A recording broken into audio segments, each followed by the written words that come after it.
The sleek metallic interior of the diplomatic vessel hummed softly as it glided through space. Ambassador Daniel Reeves sat at the head of a curved table, across from an inquisitive and mildly exasperated alien girl named Vailara. Her violet skin shimmered under the soft glow of the overhead lights. Her deep emerald eyes narrowed in frustration. Daniel sighed inwardly.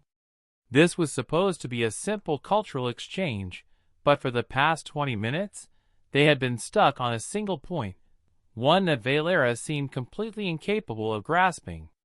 "Why do females go first, human?" she repeated, her voice laced with genuine bewilderment. The translator chip in her throat processed her words perfectly, and yet the tone remained unmistakable. Daniel suppressed a smile, rubbing his temple as he leaned forward slightly. "It's called chivalry," he explained patiently. "A tradition. A sign of respect." Vailara crossed her arms, her 4 fingers drumming against her arm in irritation. "Respect? By exposing them to danger first? That makes no sense." Daniel chuckled. No. It's not about danger. It's about courtesy. We let women enter rooms first, step into shuttles first, take seats first. It's just a cultural norm. Vailara's facial tendrils twitched, her version of an eyebrow raise. "And this is a sign of, what did you call it? Chivalry?" "Exactly." She exhaled sharply, shaking her head. "That is illogical. If females are to be protected, they should stay behind, shielded, not push forward." Daniel leaned back, arms crossed. "In human culture, it's not about shielding. It's about showing deference, respect, and appreciation. Appreciation by making them the first to walk into an unknown situation?" she asked, deadpan.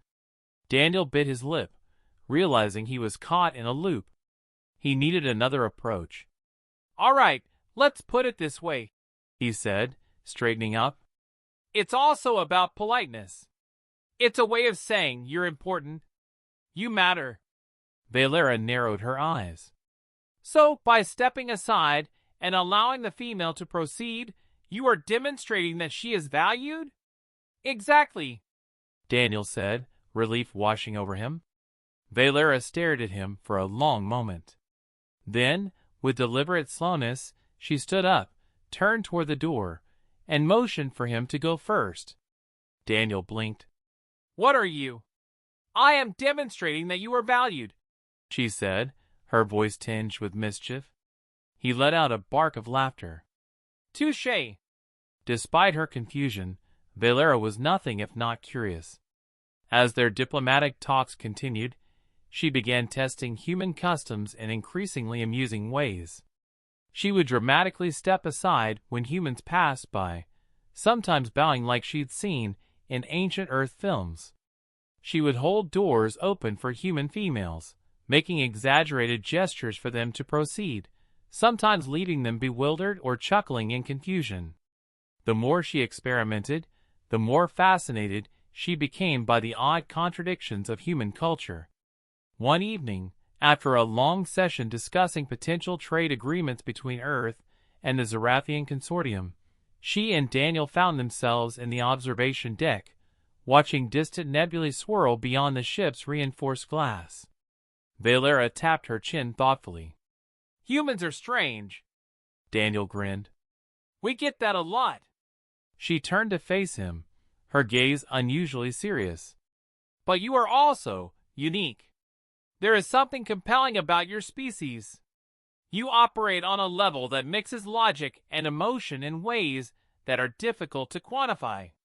And this chivalry of yours, while it may be baffling, it speaks to something deeper." He studied her curiously. "Which is?" She hesitated, as if searching for the right words.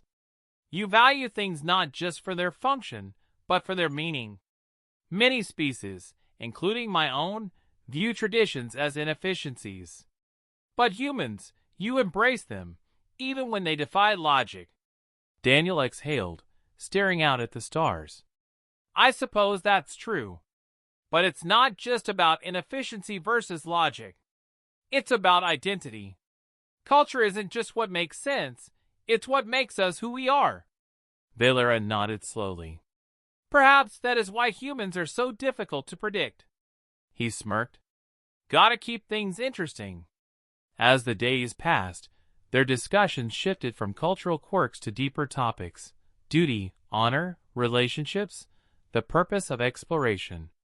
With each conversation, Vailara's rigid understanding of the universe softened. And perhaps, just a little, Daniel's did too. When the time came for the Zyrrathian delegation to depart, Vailara stood at the entrance of the shuttle, hesitating. Finally, with a small, knowing smile, she motioned for Daniel to step forward. After you, Ambassador, he chuckled, shaking his head. Now you're just messing with me.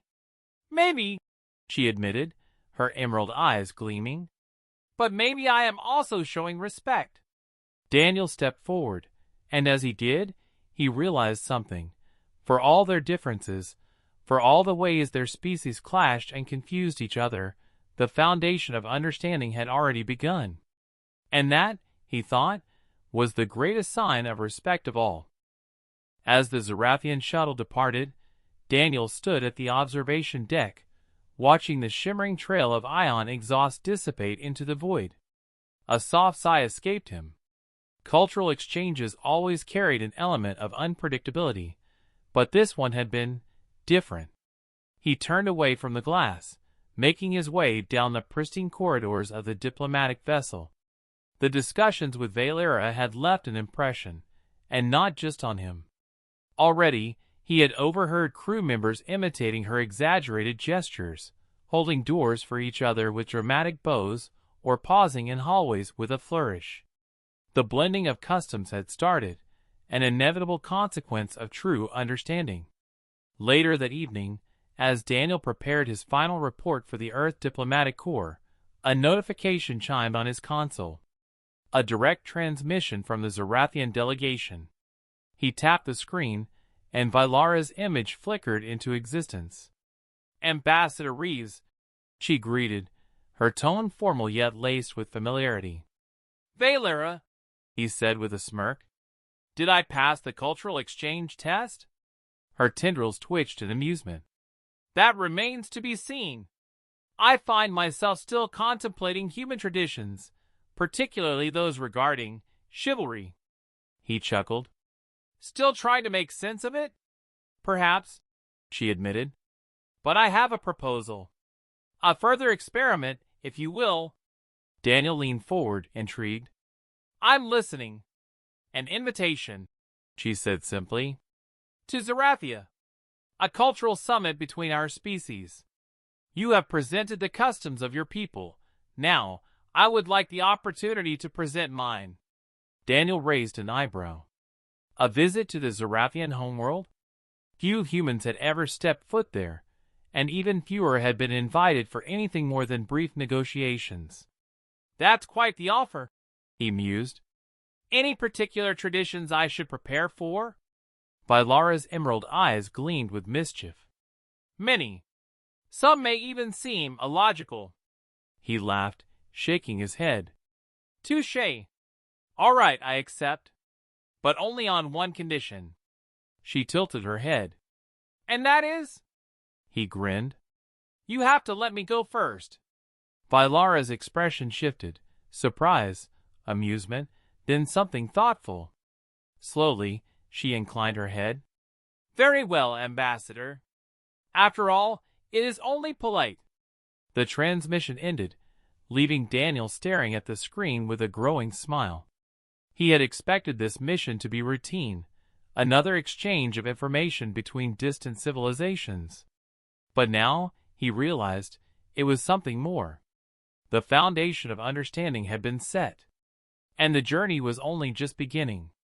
The voyage to Zyrrathia was smoother than expected. The diplomatic vessel was escorted by 2 Zyrrathian cruisers, their sleek, organic designs a stark contrast to the angular efficiency of human engineering. As they approached the luminous green atmosphere of Zyrrathia, Daniel found himself staring in awe. The planet's surface shimmered with interconnected bioluminescent cities, sprawling like living constellations across the land. Upon landing, Daniel was greeted with a formal welcoming ceremony. Zyrrathians, adorned in flowing robes woven with iridescent threads, stood in neat formation. Vailara stepped forward, a knowing smile on her face. "Ambassador, welcome to Zyrrathia," she said, offering him a deep bow, a gesture she had learned from their interactions aboard the diplomatic vessel. Daniel returned the bow, earning a ripple of hushed murmurs from the gathered crowd. "The summit will be enlightening," she continued. "But first, there is a tradition we must observe." Daniel raised an eyebrow. "And what might that be?" Vailara gestured toward a grand hall behind them. "A test of adaptability. You embraced our cultural exchange aboard your ship. Now, let us see how well you adapt to ours." As Daniel followed her into the hall, he couldn't help but smile. This was going to be interesting.